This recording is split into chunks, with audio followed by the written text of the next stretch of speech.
Judge Robert Halston's voice cracks like a whip. All you've ever brought this city is chaos, girl from the projects. He leans over the bench, eyes hard. Look at me when I decide your future.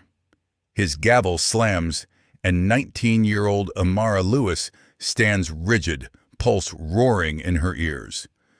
The white gallery chuckles under its breath. Halston steps down, strolling toward her, presence filling the space like a threat made flesh. Without warning, Halston yanks the case file from Amara's hands, scattering pages across the polished floor like trash.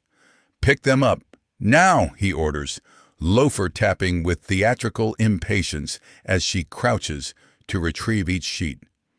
Her overworked public defender, Mr. Keller, stares at the table, saying nothing. "People like you forget where you stand," Halston mutters, marching back to the bench. Amara presses her worn spiral notebook tight against her chest. Inside that little notebook, beneath taped receipts and scribbled dates, lies the evidence that could shatter Halston's career before sunset. Morning light washes over the county courthouse's cracked stone facade. Amara smooths the wrinkles from her pale blue blouse, the nicest shirt she owns. Her father, Marcus Lewis, walks beside her in his freshly pressed maintenance uniform. They couldn't afford time off, and they definitely couldn't afford a private lawyer. "Remember what I told you," Marcus murmurs as they climb the courthouse steps. "Back straight, speak up, look them in the eye no matter what." Amara nods, fingers tight around her notebook like it's life support. She spent weeks filling those pages. In the hallway, their assigned defender, Mr. Keller, hustles toward them, juggling a stack of bursting folders before finally fishing out one labeled, in fading ink, Lewis, Amara. "Lewis, Amara, right," Keller mutters, barely glancing up. "That hotel trespass thing." He flips a page. "You're in Halston's courtroom today. Listen, you really should grab the plea. First offense, or second if we count that park situation." "But I wasn't," Amara tries to explain. Keller slices through her words. "Halston comes down hard on, well, kids from your side of town. Community service is better than juvenile lockup. Sawia Dane, sex." Across town, in an immaculate Lakeside Heights mansion, Judge Halston knots a tie while studying his reflection. His wife sets his coffee, where he expects it, beside the folded paper. "Juvenile calendar today," he grumbles, checking his Rolex. "Kids wasting everyone's time. One of them slipped into the Regal Plaza Hotel," he dials. "Greg, about that trespasser at your place, relax. I'll make an example. People need reminders where they belong." Back at the courthouse, Amara sits in the second row, watching case after case glide across the docket. A white teenager caught shoplifting leaves with a lecture in 20 hours of service. Another white kid, busted for tagging a storefront, gets his fine cut down after his father pleads with Halston. Then a black teen steps forward on a loitering charge, and Halston's tone freezes. His sentence suddenly, the harshest version, aloud. Amara's pen flies over the page, turning what she sees into rows of numbers and quick observations. The bailiff calls, "Lewis, Amara," and a sharp-eyed woman in the back straightens, gaze locking on Halston. Amara walks to the defense table, steps measured, palms damp. Halston barely glances up. "Another trespass," he sighs. "Contagious lately." Keller clears his throat. "Your Honor, my client is a first-time offender." "Second," Halston snaps, tapping a folder. "I see a prior incident at Eastview Park after hours," Halston says, eyes narrowing. "I was studying," Amara answers softly before she can stop herself. "Our lights were cut again. The park has benches under street lamps, so Did I invite commentary? Halston cuts in sharply. Mr. Keller, control your client. Keller mumbles an apology, but Amara's cheeks burn as if she's been slapped in front of the whole county. The prosecutor rises, smoothing his tie like he's on camera.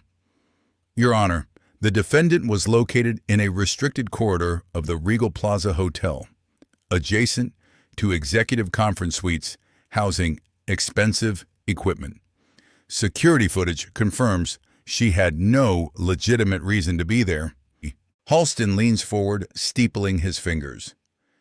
Anything to say for yourself, Ms. Lewis? He asks, his voice oozing false patience that doesn't quite hide the contempt beneath. I was there for a program, Amara begins, voice catching. A program, Halston repeats, lips curling. The Regal Plaza doesn't host programs for... He stops just short of finishing, the insult obvious anyway. Keller tries again. Your Honor, maybe a fine and standard service hours would... Mr. Keller, Halston interrupts. This court treats trespass into high-end establishments seriously. It starts with trespass, ends with theft. Patterns matter, especially with repeat behavior. Halston's gaze drifts over Amara's neatly pressed but plainly second-hand clothes. The defendant has already shown a habit of turning up where she doesn't belong, he declares. In the gallery, Marcus shifts in his seat, knuckles paling as he grips his knees. A court officer edges closer. A wordless warning. Through it all, Amara keeps scribbling, her pen steady, as if writing could anchor her against the humiliation piling up. What are you writing? Halston suddenly snaps. Amara startles. Just notes, Your Honor. Hand it over! He extends his palm like he's collecting contraband. This is my courtroom, not some school desk. Amara hesitates, then passes the notebook to the bailiff, fingers brushing the worn cardboard cover one last time. The bailiff carries it up like evidence, placing it into Halston's waiting hand with an almost ceremonial stiffness. Halston flips through the pages, his casual smirk fading as he skims rows of dates, quotes, and hand-drawn charts mapping sentencing outcomes. For a heartbeat, his jaw tightens, the mask slipping. Then he snaps the notebook shut and tosses it back toward Amara like it's worthless. Quite the little researcher, huh? He sneers. Those scribbles won't change the facts of your case, his tone sharpens, hungry for the next blow. Standard community service won't do here, Halston pronounces, settling back in his chair. Ms. Lewis clearly has an attitude that needs correction. Keller starts, Your Honor, but Halston lifts a hand, killing the objection midair. Stand up, Ms. Lewis. Step into the center of the courtroom. Amara pushes to her feet, uncertainty in every motion, and walks forward until she stands alone on the courthouse's cold, echoing tile.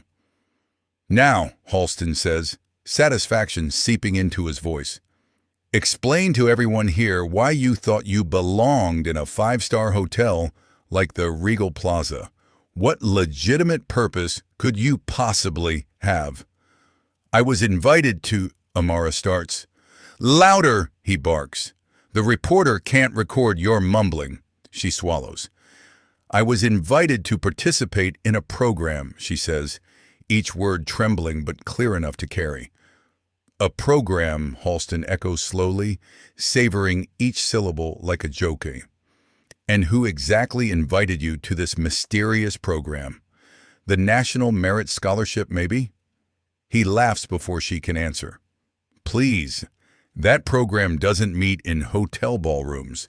They use schools, universities, respectable venues. He turns slightly toward the gallery. I'll give her this. She's imaginative. Murmurs ripple through the spectators, some amused, others uneasy. Amara holds herself perfectly still, face a calm mask over burning shame. "Turn around, Ms. Lewis," Halston orders. "Let everyone admire your idea of courtroom attire." She hesitates. "That wasn't a suggestion," he snaps. Amara slowly pivots, her simple blue blouse and dark skirt neat and modest, if obviously inexpensive. "Your Honor," Keller ventures, "this is highly irregular and potentially—" "Keller, are you challenging my methods?" Halston growls. "Because I can hold you in contempt as quickly as your client," Halston finishes, daring Keller to speak again. Keller sinks back, mute. Halston lifts his phone. "I have Gregory Stanton, owner of the Regal Plaza, on the line," he announces. "Mr. Stanton, was any educational program booked in your conference rooms Tuesday afternoon?" A tinny voice answers, "No, Judge. Our meeting rooms are for business clients and hotel functions only." While they talk, the woman in the back row tilts her tablet, discreetly recording every word. Two sharply dressed professionals slip in beside her, whispering as they watch Halston. Amara remains in the center of the room, shoulders squared despite the humiliation. One tear threatens at the corner of her eye, but she blinks it away fiercely, refusing to let it fall in front of the judge who wants her broken. "Thank you, Mr. Stanton," Halston says smoothly. "The court appreciates your time." He disconnects, turning back to Amara. "Still want to insist you were there for a program?" "Yes, Your Honor," she replies, voice steadier now. Defiant to the end, he sighs theatrically. In Amara's pocket, her phone buzzes. She ignores it, unaware of the message flashing, "Hold steady, justice is coming. You're not alone." "Recess 15 minutes, Halston declares. The bailiff calls for all to rise as Halston sweeps out through the side door. The room erupts into hushed chatter the instant he disappears. Amara returns to the defense table, face composed, only her tightened grip betraying the storm inside. "I need the restroom," she whispers to Marcus. He studies her, pride and worry mingling. "You're stronger than I was at your age," he says. "I'm proud of you, baby." Amara slips out, following faded restroom signs. Only inside a locked stall does she finally let tears fall, silent and hot, shoulders shuddering with everything she's held in. After a minute, she forces herself to breathe, to stand, to slide the latch back. At the sink, she grips the counter until her knuckles pale, splashing cold water over her face. The bathroom door swings open, footsteps echoing on the tiled floor. A black woman in her 40s steps inside, suit of flawless charcoal that whispers money and authority. She's the same woman who watched from the back row. "Amara Lewis?" she asks, voice low but sure. Amara stiffens. "Yes." The woman offers a card embossed with a seal. "Dr. Simone Brooks, Educational Director for the National Scholars Initiative. We were supposed to meet at the Regal Plaza before our interview was interrupted." Recognition flashes across Amara's face. "Dr. Brooks, but the hotel owner just told the court there was no program." Simone sets her briefcase on the counter. "Gregory Stanton doesn't personally handle conference reservations," she explains calmly. "Our events run through corporate, under their diversity partnership. We reserve the same space every quarter. Someone on local management apparently didn't get the memo or didn't care enough to check before branding you a trespasser." "I owe you an apology for not stepping in sooner," Simone says quietly. "When you didn't show for the interview, we started asking questions." Her eyes flick toward the courtroom door. "What I've witnessed in there is disturbing, though not surprising." She nods at the notebook in Amara's grip. "May your tracking of Halston's rulings reached us weeks ago. We've been hearing similar complaints from other minority students all year. In his chambers, Halston loosens his tie and answers his private line. "Bill, Senator Lowell," comes the voice. "Judicial review panels meet next month. There's talk about needing more diversity on the bench." Halston chuckles.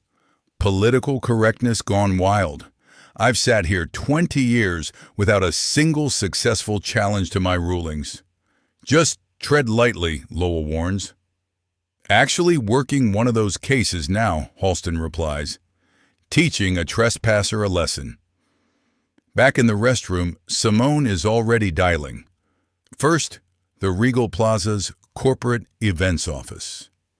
"Yes, I need confirmation of today's scholarship interviews," she says crisply. "Thank you. Email it now." Next, she calls the State Judicial Review hotline. "We have live confirmation of what's been reported," she tells them. "It's unfolding exactly as described. Yes, everything is being recorded and preserved.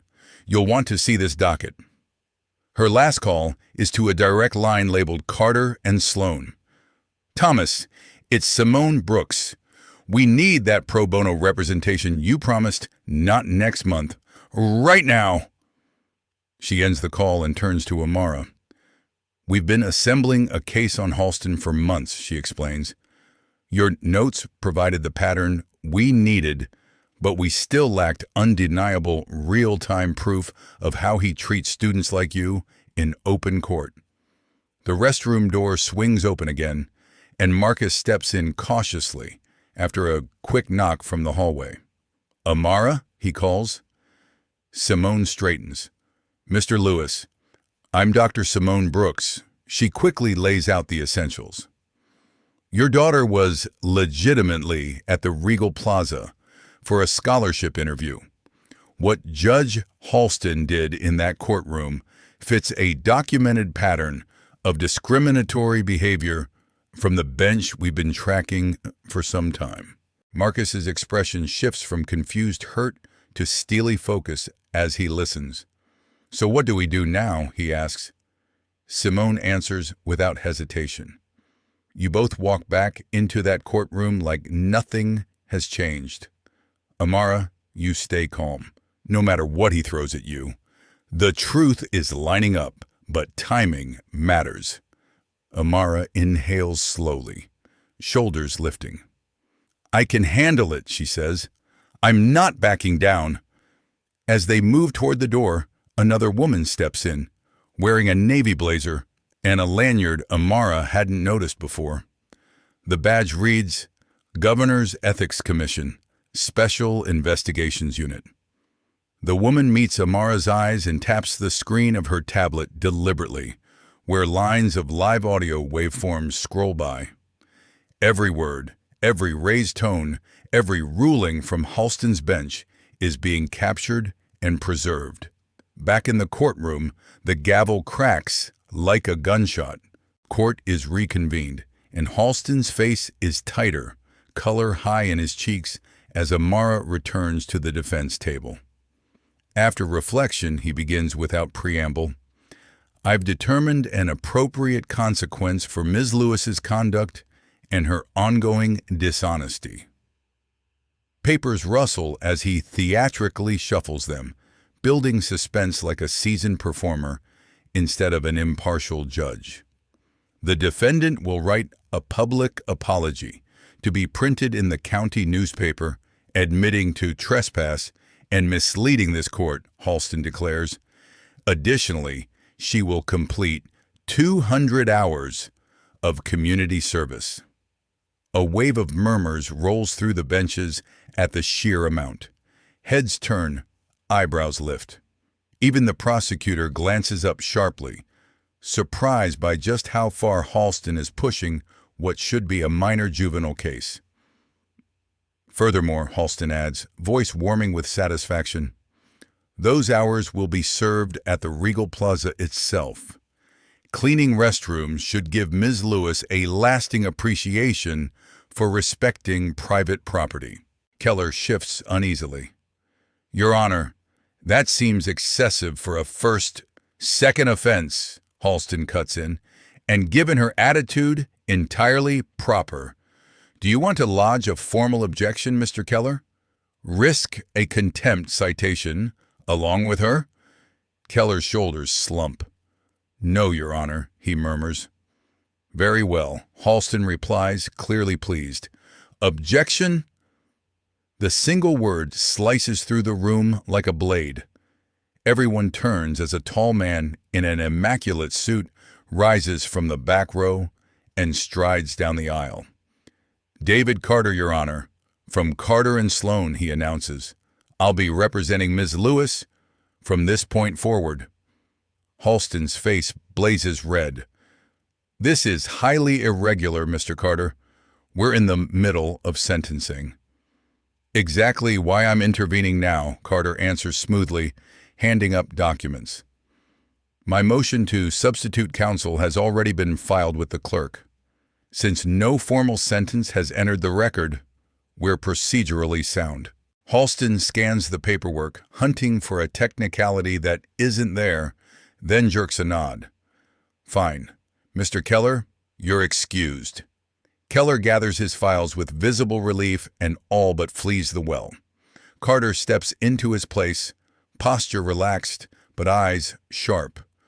Your Honor, the defense moves to dismiss all charges against Ms. Lewis immediately, based on lack of evidence and flawed procedure. Denied, Halston snaps. Carter doesn't flinch. Then I must ask why her case is being handled so differently from similar matters you heard earlier this morning. Halston's knuckles whiten around the gavel. Each case is unique, Counselor. Of course, Carter agrees mildly, opening a folder. Which is why I reviewed your docket from the last 6 months.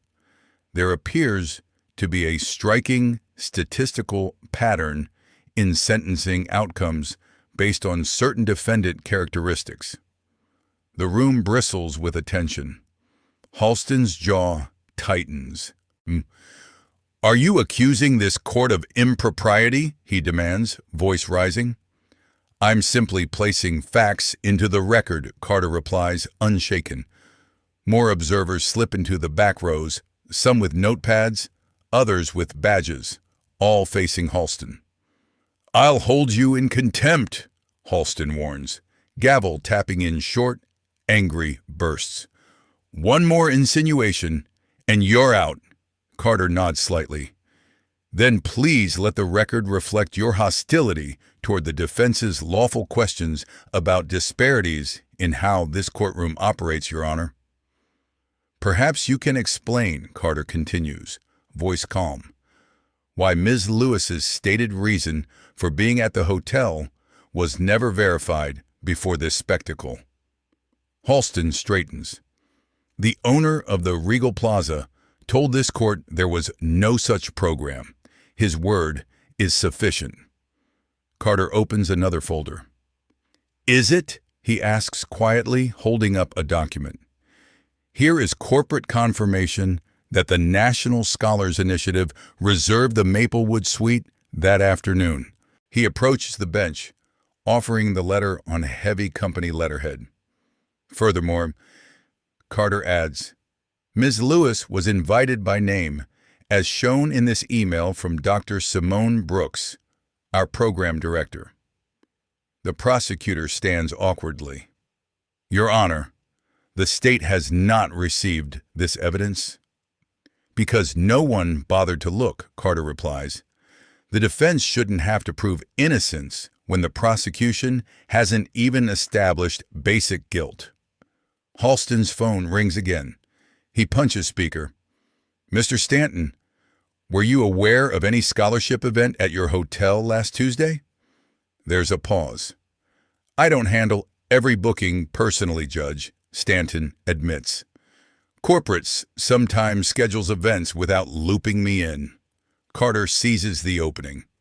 So your earlier statement was made without full information, he notes. Objection, the prosecutor blurts. Sustained, Halston says quickly. Mr. Carter, You don't interrogate witnesses without permission. More officials drift into the room, filling the side benches. A woman wearing a State Bar Association badge takes a front row seat, notebook open. Halston notices, sweat gathering at his temples despite the humming air vents. He tugs at his collar. "The court will take these new documents under advisement," he announces stiffly. "This last-minute evidence feels like an ambush." "With respect," Carter replies, "one phone call would have uncovered it before today." Halston pivots. "The defendant should have clearly explained this supposed appointment earlier," he says. "This court can't chase every story." Carter's voice hardens for the first time. "Ms. Lewis tried repeatedly, Your Honor. The record will show you cut her off and ridiculed her explanation each time." A ripple passes through the room. Spectators nod subtly. The prosecutor shuffles paperwork, pointedly avoiding eye contact with the bench as the distance between them widens. Halston checks his watch with exaggerated annoyance. "This court's time is valuable, Mr. Carter. We can't squander it on an overblown trespass case." Carter stands unruffled, hands loosely clasped. The contrast between his measured composure and Halston's fraying temper grows more obvious with each exchange, and the gallery feels it. Even the stenographer pauses briefly, eyes flicking up from the machine to watch the judge struggling to reassert control. "Since we're talking about efficiency," Carter says, "I've noticed minor charges from certain neighborhoods move very slowly through your courtroom, while similar cases from others fly by with minimal scrutiny." Halston's eyes flash. "Watch yourself!" "Counselor, just pointing out the record," Carter answers. "Shoplifting and vandalism earlier received warnings and light service. Ms. Lewis, with an invitation and documentation, nearly walked out of here branded a repeat criminal." Halston leans forward, voice dropping. "One more insinuation like that, and I'll hold you in contempt." "Mr. Carter." The threat hangs thick in the air. Carter doesn't move. "I'm not insinuating anything," he replies. "I'm asking the court to confront what the numbers show." A few latecomers stand along the wall, clipboards in hand. The weight of watching eyes presses against Halston's carefully curated image of unquestioned authority. "To clarify matters," Carter says, "the defense would like to call Dr. Simone Brooks, Educational Director for the National Scholars Initiative, to testify regarding Ms. Lewis's presence at the hotel." Halston bristles. "This is an arraignment and sentencing hearing, not a circus." "It's also where a young woman's future is being decided," Carter replies evenly. "The least this court can do is hear from the person who invited her there." Before Halston can shut it down, Simone rises from the back row. The bailiff looks to the bench. Halston hesitates, then nods sharply. "Fine," briefly. Simone takes the stand, laying one hand on the worn Bible, the other steady at her side, as she's sworn in. Her ID badge, heavy with titles and logos, rests against her blazer, plainly visible to everyone watching. Once seated, Simone folds her hands neatly. "Dr. Brooks," Carter begins, "could you explain the National Scholars Initiative and why Ms. Lewis was scheduled to be at the Regal Plaza that afternoon?" "Our program identifies exceptional students from underrepresented communities," Simone says.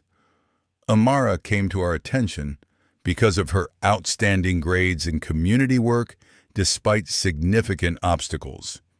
She was invited for a semi-finalist interview in a professional setting at the hotel. This character narrative is irrelevant to the trespass charge," Halston interjects. "We're not here to hand out gold stars. It goes directly to motive," Carter counters. "If Ms. Lewis had legitimate business there, Trespass collapses. Simone continues, unshaken. We use the Regal Plaza because it's a neutral, professional environment. Candidates travel from multiple districts. The hotel's conference suites let us host them in one central, safe location. Halston narrows his eyes. Why not meet at a school or public library? Why a luxury hotel? Simone meets his stare. Because we want our scholars to feel valued, she replies. Many come from communities where polished boardrooms and concierge desks are things they only see on TV. Partnering with the hotel sends a message. Their potential deserves the same environment corporate executives take for granted. Carter nods. Why Amara specifically? Simone smiles faintly at the young woman. Ms. Lewis maintains a 4.0 GPA while working evenings at a grocery store and volunteering at her neighborhood library, she explains. She mentors younger students and still ranks near the top of her class. Our committee was impressed by how much she's accomplished with so few resources. That's why she was invited to compete for a full scholarship. Again, this isn't a college brochure, Halston snaps. Her grade point average doesn't matter here. It matters because it demolishes the story you've built, Carter replies. She wasn't casing equipment. She was trying to attend a scheduled interview. Her background underscores how little sense it makes to risk everything just to wander around a restricted hallway for fun. A few jurors from earlier cases linger, visibly uncomfortable with Halston's dismissal. Sensing the tide turning, the prosecutor finally rises. Your Honor, in light of this new testimony, the state requests a continuance to properly investigate these claims. Halston waves him off as though he's an annoying intern. His attention has shifted back to Amara, whose pen moves quietly over her notebook. Ms. Lewis, I've had enough of your scribbling, he barks. Hand that notebook over to the court. Now, Carter rises before Amara can move. Objection, Your Honor. Those pages relate directly to her defense and our preparation. Halston drums his fingers on the bench, glaring down. This court will decide what's relevant, he growls. The gallery holds its breath. No one misses the fact that he seems more troubled by a teenager's notebook than by the possibility that he might have just orchestrated a wrongful conviction. Since we're discussing your courtroom, let's talk about time, Carter says evenly. Could you explain why cases involving black and brown defendants routinely consume more of your valuable minutes than comparable cases with white defendants? How dare you! Halston explodes, slamming the gavel so hard it echoes. This is outright contempt. One more accusation like that, and I will have you physically removed from this courtroom, counselor. Carter doesn't blink. I'm quoting your own public records, Your Honor. For minor offenses, defendants of color average 43 minutes before your bench. White defendants with the same charges average 17. Murmurs surge. Halston's fury spikes. Clear the courtroom, he roars. Everyone out, except essential personnel. No one moves. The bailiff hesitates, eyes darting to the cluster of officials in the front rows, unsure whose orders really matter now. Carter turns back towards the witness stand. I'd like Dr. Brooks to provide one last piece of context about Ms. Lewis's presence at the Regal Plaza, he says. Before Halston can object, Simone is already sitting upright, still under oath, hands folded. The bailiff glances at the judge. Halston's glare could cut glass, but he doesn't dare order her down with so many official observers listening for his next misstep. Dr. Brooks, what does this afternoon represent for Ms. Lewis? Carter asks. Simone glances at Amara before answering. For students like her, days like this are turning points, she says.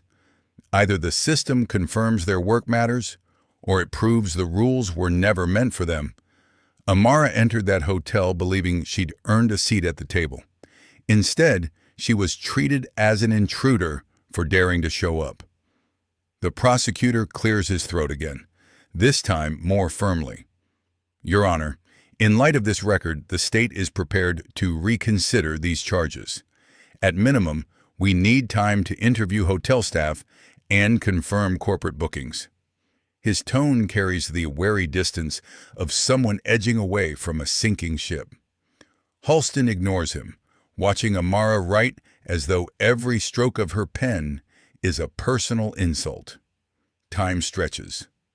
Finally, Halston snaps, "Ms. Lewis, I gave you an order. Bring that notebook to the bench." Amara's hand freezes mid-sentence. Carter steps closer beside her. "Respectfully, Your Honor, those are private research notes compiled before today." Forcing her to surrender them, mid-hearing crosses. Every line. A fair process. A buzz ripples through the rows as people realize this fight is about far more than a spiral-bound pad. Halston's composure finally fractures. "I'm not asking," he roars. "I want to see what she's writing about my courtroom." The words hang there, raw and revealing. It isn't justice he's protecting. It's his image. Simone's colleague from the Ethics Commission scribbles something on her tablet, expression unreadable. Carter glances toward them, then back at Amara, as if to silently ask whether she's ready for what comes next.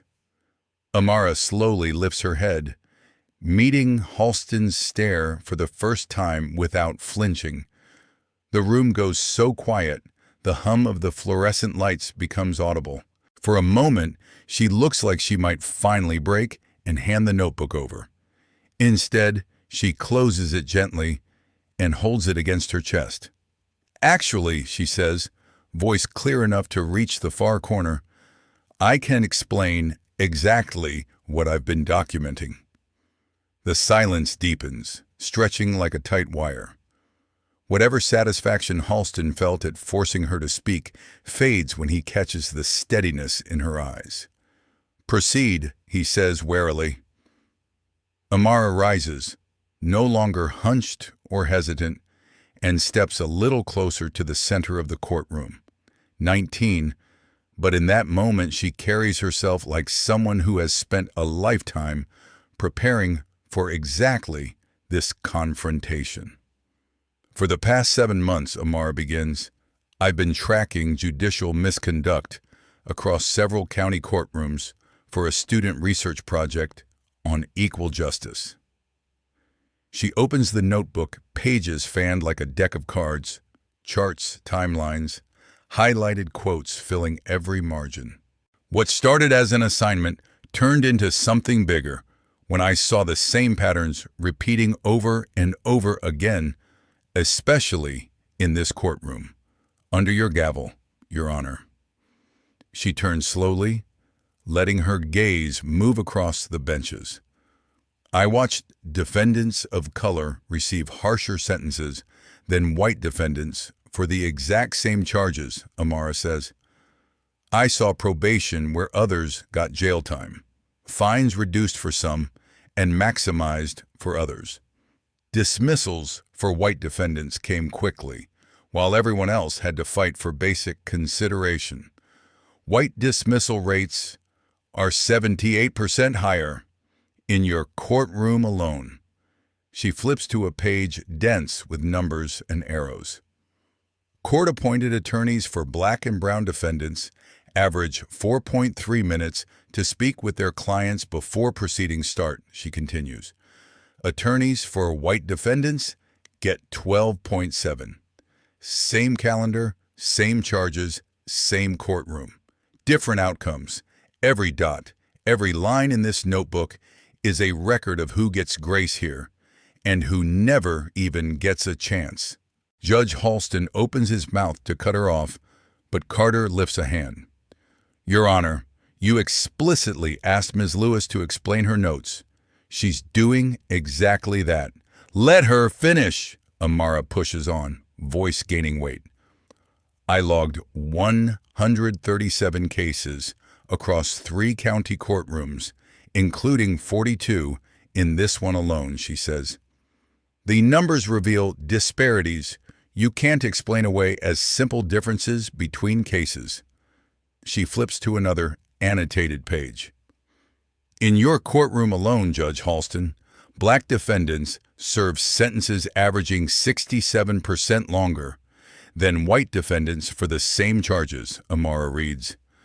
You interrupt black defendants an average of 7.2 times per hearing, compared with 1.3 interruptions for white defendants. A low buzz ripples through the gallery. Halston bangs his gavel, but the sharp cracks sound weak and hollow. This is outrageous, he sputters, the rambling of a child who doesn't understand how the law actually works.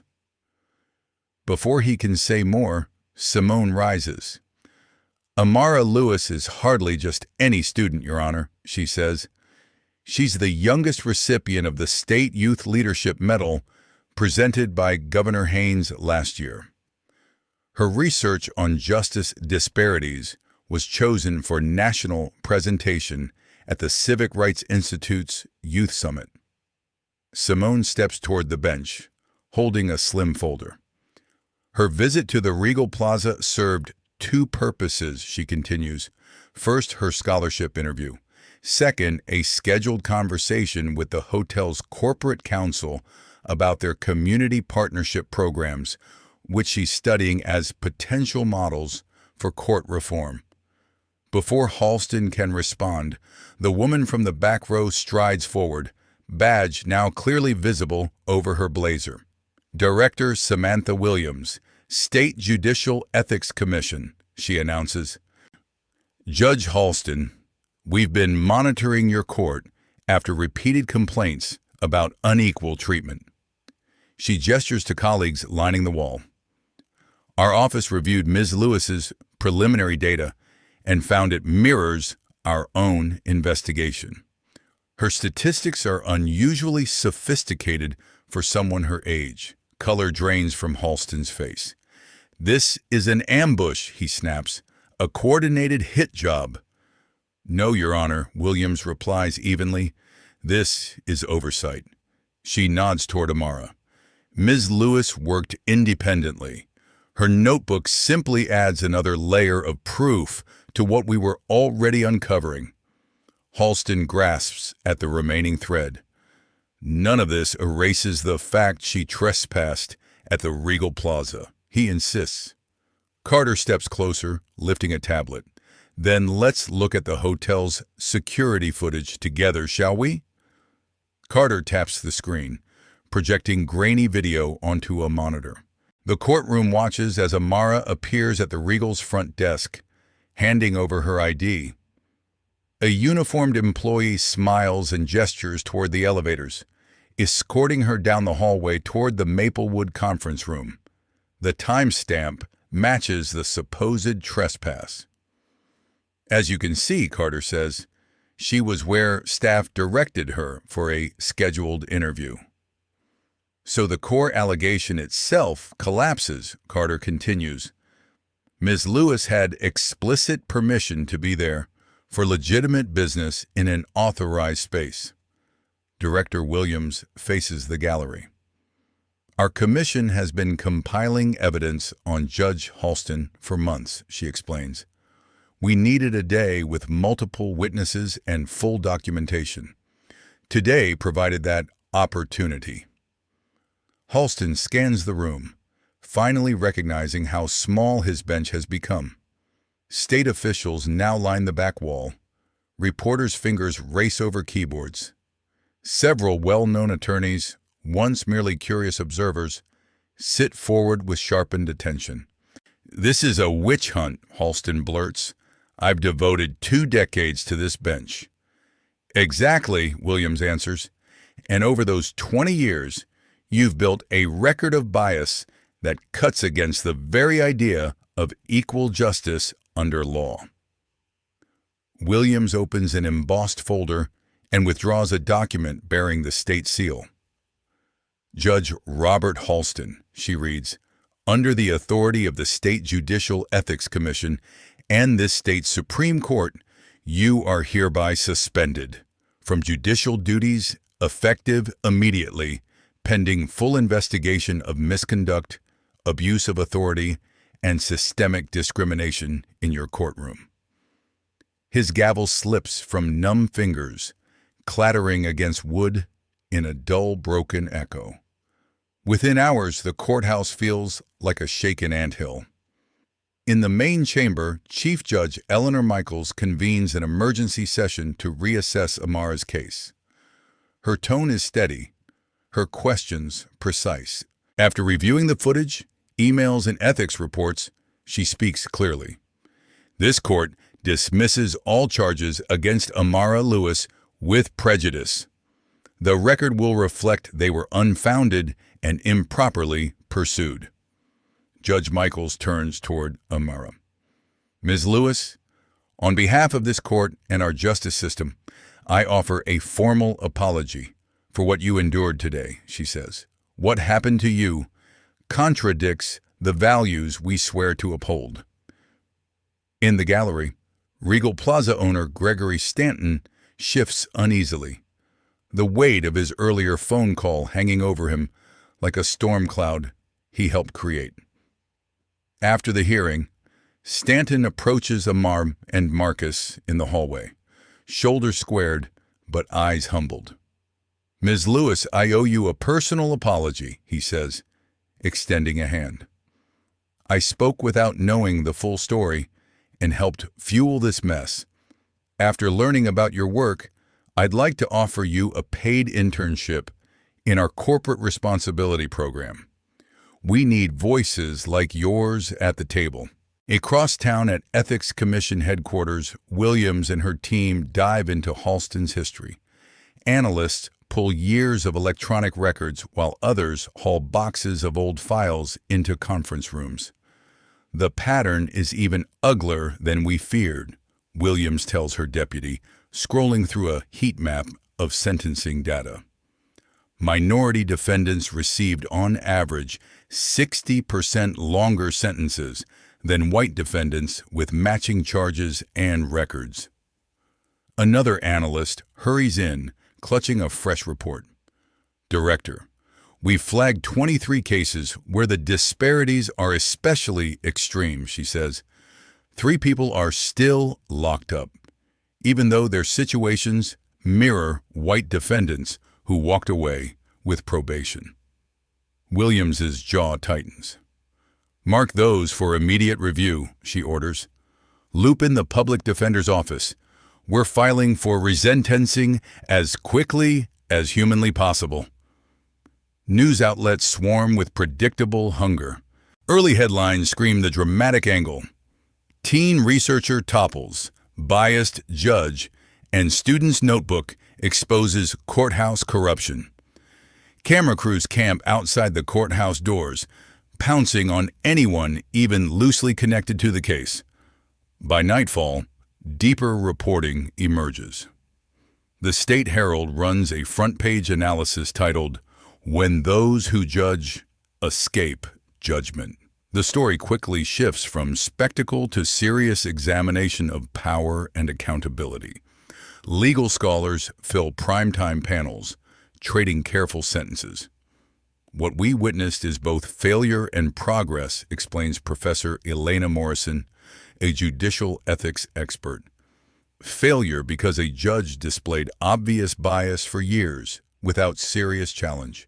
Progress because through the persistence of an extraordinary young woman and proper oversight, consequences finally caught up. Her words replay in loops across channels and social feeds overnight.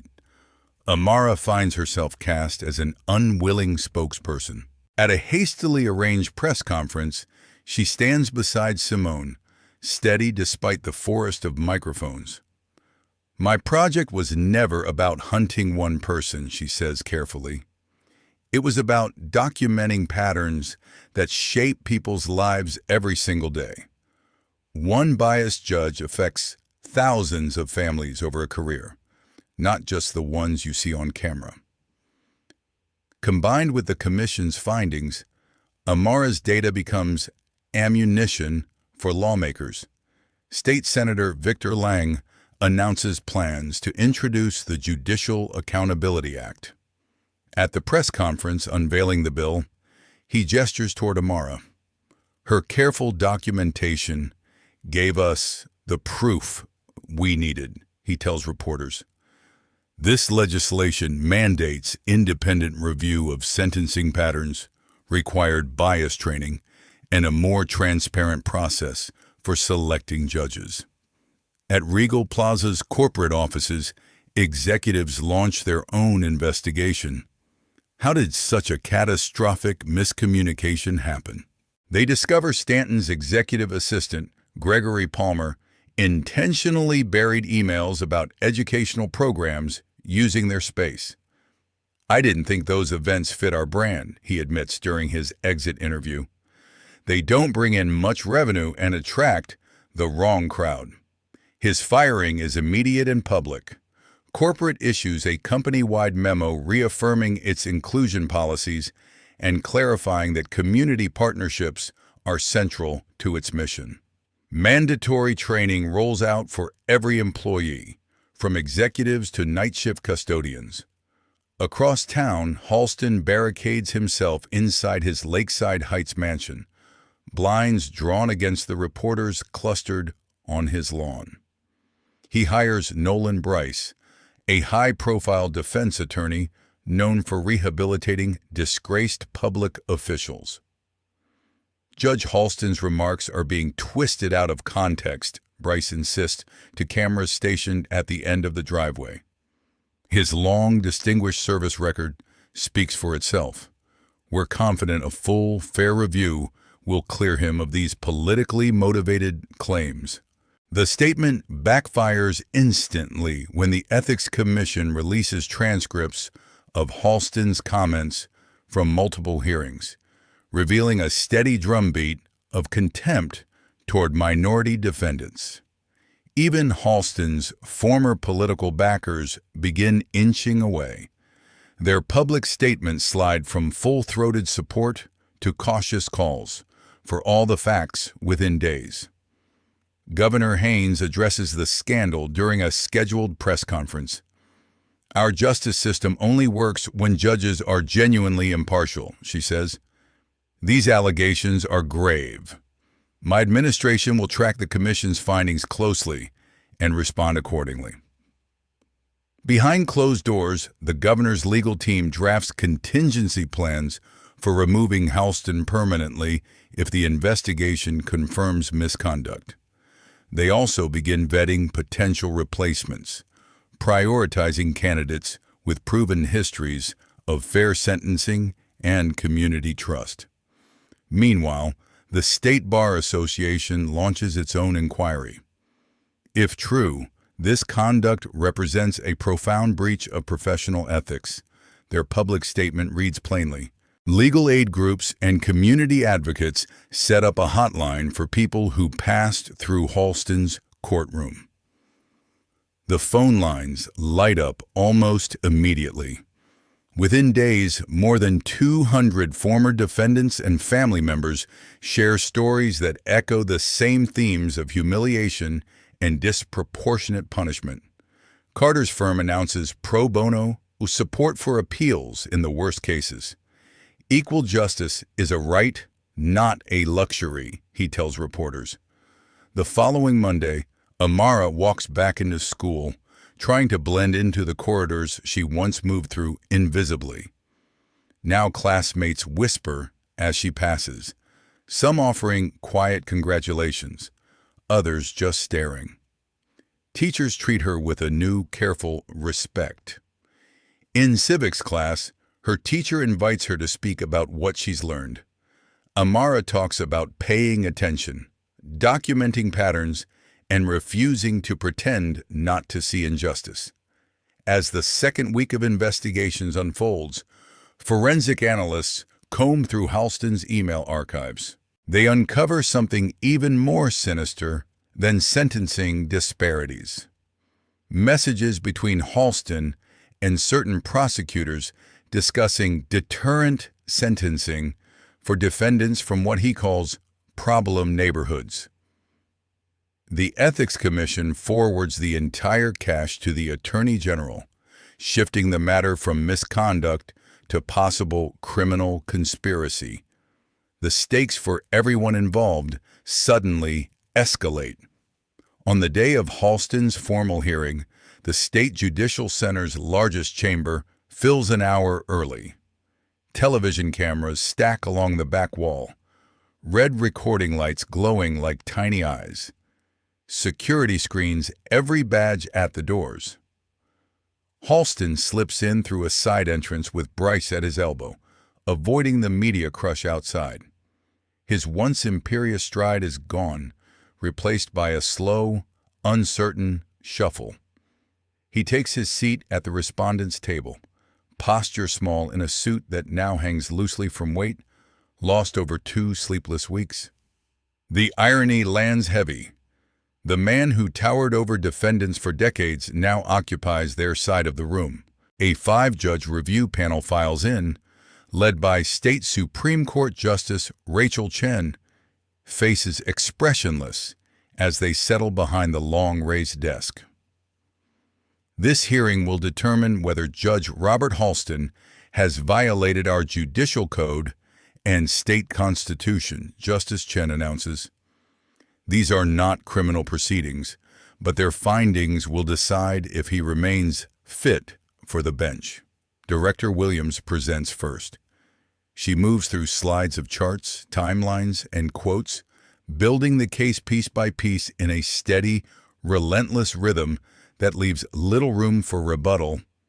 The panel sees statistical breakdowns of Halston's sentences, sworn statements from former defendants, courtroom transcripts showing dismissive language, and finally, the private emails.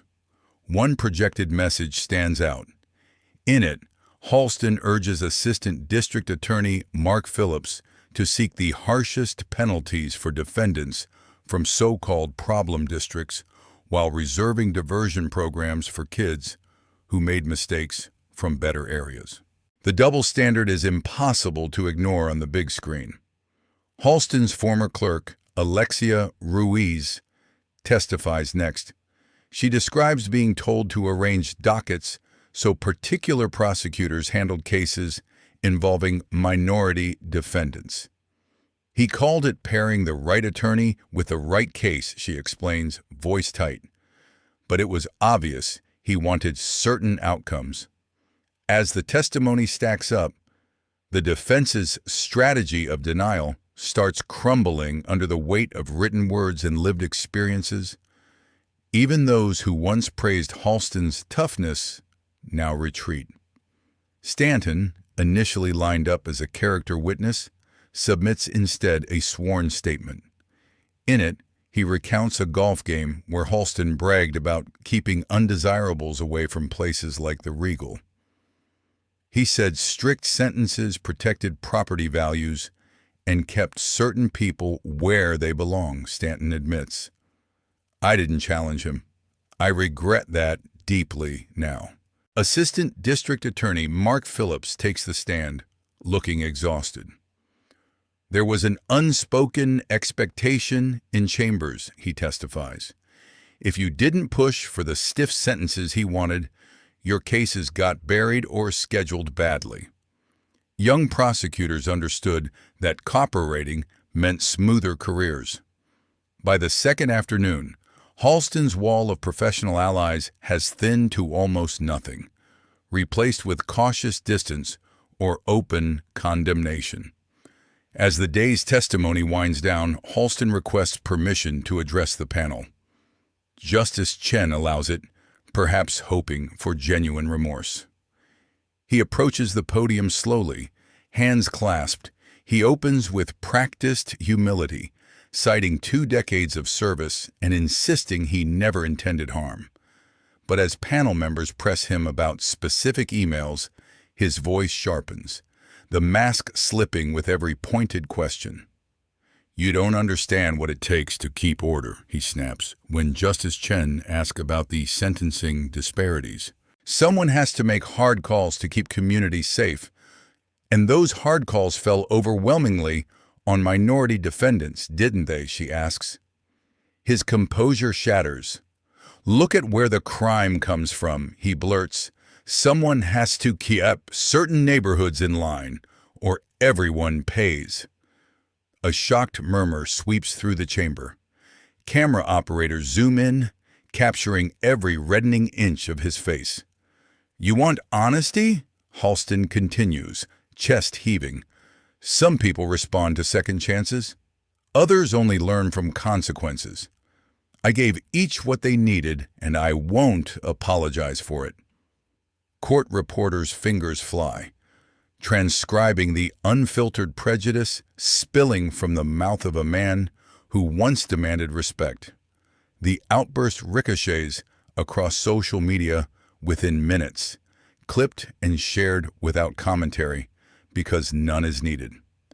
Any remaining defense of misunderstanding or misquotation evaporates. After a brief recess, the panel retreats to deliberate. They are gone less than 2 hours before returning, faces grave but decisive. Everyone in the room seems to know what the verdict will be before Justice Chen begins speaking. This panel finds that Judge Robert Halston has flagrantly violated the judicial code through persistent bias, abuse of discretion, and conduct that erodes public confidence in our courts, she announces. "We recommend his permanent removal from the bench and refer him to the state bar for disbarment proceedings." She pauses. "We also forward our findings to the Attorney General for potential civil rights charges under state and federal law." Halston sits frozen, as if sheer stillness could stop the avalanche. 2 decades of power and status collapse into dust in front of cameras and colleagues. When the hearing adjourns, he rises shakily and shuffles toward the exit. Just outside the chamber doors, he stops dead. Standing in the hallway, surrounded by a documentary crew, is Amara, watching him with steady, unblinking eyes. Their gazes lock for a long, charged second.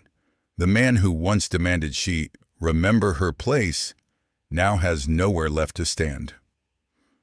Halston looks away first, pushing past cameras that tilt to follow his retreat. 6 months roll by. What started as a single courtroom clash has evolved into a statewide reckoning that no one can dismiss as a momentary scandal. At the annual judicial conference in the state capitol, Chief Justice Luis Morales addresses hundreds of judges seated beneath ornate chandeliers. "The strength of our system lies not just in written laws, but in their fair application," he says. "The Halston case forced us to confront hard truths about bias and institutional blind spots. An ongoing statewide audit has already identified 5 more judges with troubling sentencing patterns. 2 of those judges resign rather than face formal inquiry.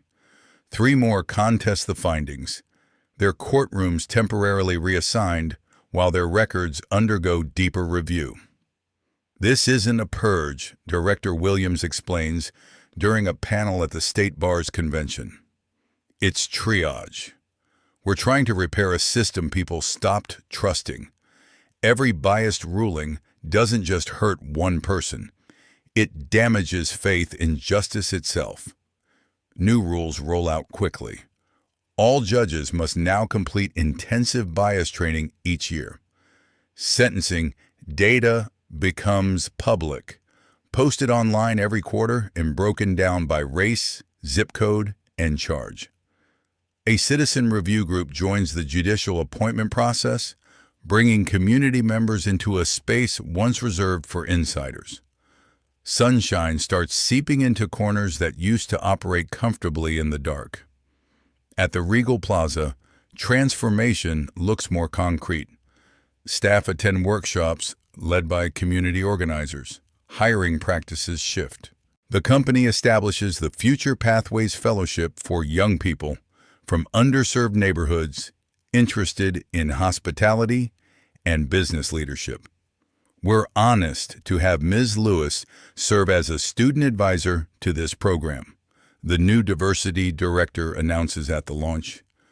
Her insight keeps us honest about who we're really serving. Backed by a grant from the State University's Criminal Justice Department, Amara's research grows beyond one county.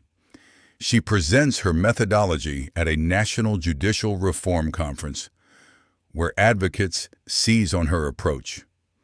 What makes her work powerful, explains Professor Jonathan Rivers, is that it converts gut feelings into numbers. When you can show a judge interrupts defendants of color 4 times more often, it's hard to call that imagination. The Judicial Accountability Act passes with rare bipartisan support. At the signing ceremony, Governor Haynes stands with legislators, advocates, and a visibly nervous Amara. This law ensures court proceedings are recorded, sentencing guidelines are transparent, and complaints about judges receive independent review, the governor says. What happened in Judge Halston's courtroom will not be allowed to repeat. Applause swells as the pen meets paper. For people who once stood alone before Halston's bench, the reforms aren't abstract. A special task force re-examines more than 300 of his cases. Dozens of convictions are overturned or sentences sharply reduced. A class action lawsuit against the county results in a restitution fund for those whose lives were derailed. I lost 3 years for something a white kid got probation for, says Malcolm Turner, newly released. I can't get that time back, Malcolm continues, speaking at a community forum, but at least now people finally believe what we've been saying for years. Law schools revise their ethics courses, building entire modules around the Halston case. Bar exam questions now probe future lawyers on their duty to report misconduct and the real-world impact of judicial bias on defendants' lives and communities. As graduation approaches, Amara's mailbox fills with thick envelopes. Prestigious universities across the country offer full scholarships, eager to claim the young woman whose notebook helped reshape a state. One letter bears the presidential seal, inviting her to join a special advisory group on criminal justice reform. The scale of it all feels surreal, but she keeps returning to the same guiding question: what comes next? Exactly 1 year after that first explosive hearing, Amara stands once more in what used to be Courtroom 3, now renamed the Equal Justice Chamber. Sunlight pours through tall windows onto a diverse crowd gathered for Judge Maya Patterson's swearing-in. When I walked into a courtroom last year, Amara begins at the podium, I never imagined standing here as part of its rebirth. Judge Patterson, a former public defender in her early 40s, known for fierce advocacy, smiles from her place near the bench she'll soon occupy. The bench itself has been replaced with a lower, more open design that faces the gallery directly rather than looming above it. Back then, I just wanted proof, Amara continues. Proof that what we were seeing wasn't in our heads, but in the numbers. Justice doesn't belong exclusively to judges or lawyers, Amara says, voice steady. It belongs to every person who walks through those doors. When the system fails some of us, it fails all of us. The audience listens in rapt silence. After the ceremony, Simone announces an expansion of the National Scholars Initiative, including a new track for students committed to legal and judicial reform. Our first group includes young people from every corner of the state, Simone explains, gesturing to a row of 20 teenagers standing to be recognized. Their faces mirror the community's full diversity. Each wears a small pin shaped like balanced scales, just slightly tilted, symbolizing a system still correcting itself. Cameras flash as the students grin nervously, caught between pride and the weight of expectation. The courthouse itself feels transformed. Posters outlining basic rights hang in multiple languages along the main corridor. Staff in bright blue vests serve as community navigators, helping people understand dockets and paperwork. A large digital display in the lobby shows quarterly sentencing statistics, broken down by demographics, and open for anyone to examine. Transparency, once resisted, has become part of the building's daily rhythm. The bricks are the same, Marcus says quietly as he and Amara walk past the display, but everything inside feels different. Halston himself has faded from the spotlight. Disbarred and stripped of his title, he quietly settles multiple civil suits, losing much of the wealth he once flaunted. Former colleagues who enabled him attend mandatory retraining or quietly slip into retirement. Mark Phillips now works with the Ethics Commission, helping flag troubling patterns in other courts. Silence made me complicit, he tells a room of new prosecutors during training. That's a weight I'll always carry. Don't repeat my mistake. Marcus finds his own mission, founding a volunteer network for parents whose kids are facing charges. He teaches them how to read court calendars, ask questions, and advocate effectively. Navigating this system shouldn't require a law degree, Marcus tells a circle of anxious parents at a community center. Knowledge is power, especially when your child is standing in front of a judge. Back at home, Amara stares at a kitchen table crowded with acceptance letters. She's chosen to major in law and public policy, focusing on judicial ethics and structural reform. Her original spiral-bound notebook, once nearly confiscated in Halston's courtroom, has been requested by the State Historical Society for its civil rights collection. Before agreeing, Amara carefully scans every page, backing up the data that sparked a movement. In the margin of the very first entry, she adds a final note. Change began here, with questions no one wanted asked, but everyone needed answered. Before leaving for university, Amara revisits the classroom where her project first took shape. Her old teacher has invited juniors and seniors to listen. I never set out to topple a judge or become some symbol, she tells them. All I did was pay attention, write down what I saw, and refuse to pretend it wasn't happening. Dozens of pens move as students copy her words. She holds up a fresh notebook identical to the original. This is still my most powerful weapon, she says, tapping the cover. Not because of what's inside yet, but because it represents a promise to be honest about what you see, even when it's uncomfortable. Around the room, faces sharpen with new awareness. The idea that they too might challenge injustice begins to take root. Her closing line soon appears on posters in courthouses and classrooms statewide. Bold letters declare, "Justice isn't automatic. It demands vigilance, courage, and the refusal to look away." Months later, Amara spots the phrase printed on pamphlets at legal aid clinics and projected behind speakers at reform rallies. The words belong to her, but the fight they describe belongs to everyone who chooses to stand up. In the Equal Justice Chamber's lobby, a small exhibit chronicles the Halston investigation. One display features a blown-up image of Amara's notebook pages beside anonymized charts of sentencing data. Visitors linger, tracing the lines of ink that tipped a balance of power. A plaque underneath reads, "One student's careful notes helped realign an entire system toward the promise carved above these doors." Outside the legal world, Amara's story inspires artists, filmmakers, and young activists. A documentary crew that filmed Halston's final walk now releases a feature-length film about the case. Community groups host screenings, followed by discussions about local courts.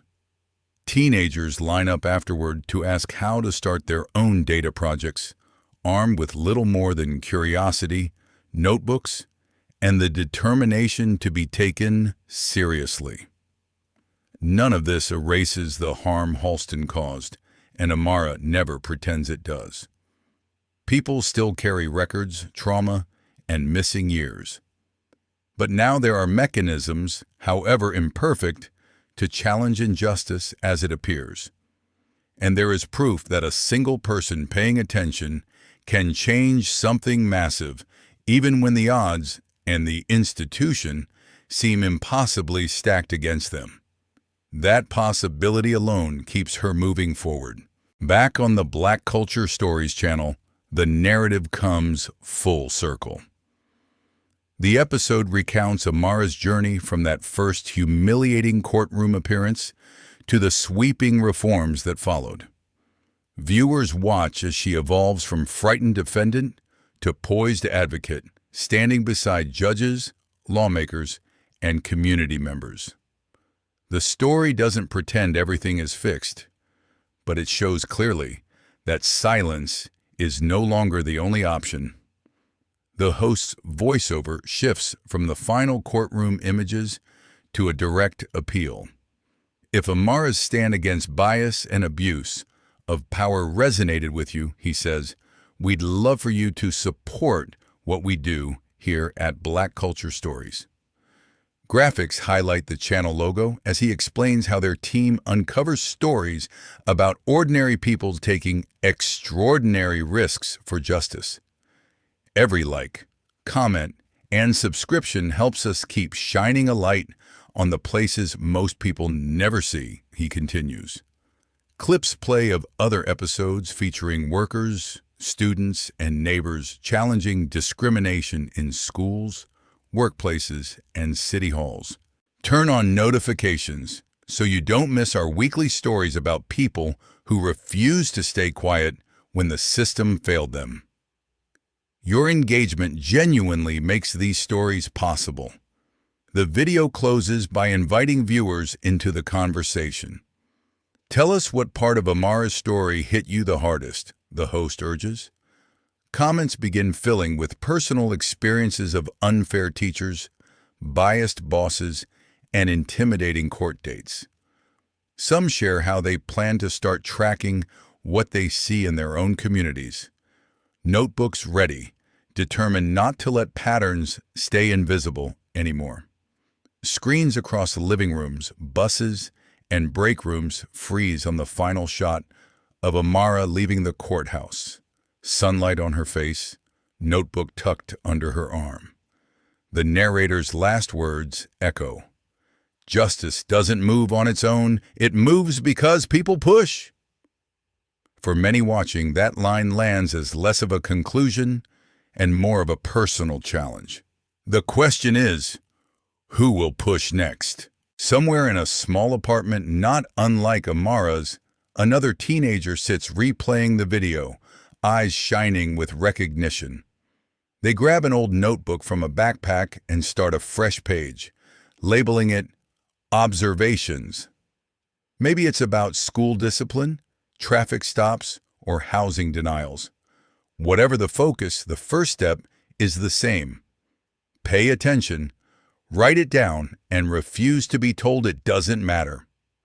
Black Culture Stories signs off with its familiar outro, but this time the call to action feels heavier, more urgent. Join our community of everyday justice seekers, the host says. Share this episode with someone who needs to be reminded that their voice counts, their notes matter, and their courage could spark change.